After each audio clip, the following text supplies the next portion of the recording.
we build a Kenya where anyone can be elected president without minding ako tribe hii ama ile ingine.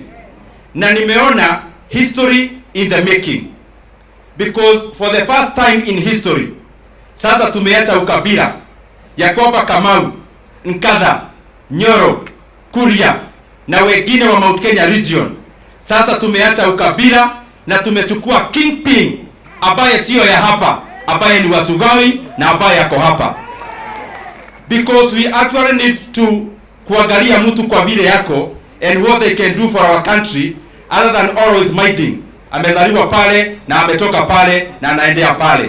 We have no money to waste on a contested referendum. Tuko na masida mingi katika nchi ya Kenya, tuko na maneno ya corona. Watu wakae chini vile mabishop walisema jana, na tukikaa chini tuheshimu maoni ya kila mtu. Na vile Tiga anasema leo watu wa kanisa wakae hapo ati shauri yao, we cannot say shauri yao to our clergy. They are the people who pray for our nation. Maoni yao iangaliwe, maoni ya mkulima ya GMR iangaliwe, maoni ya mkulima wa kawaida ama hasla ya kawaida iangaliwe.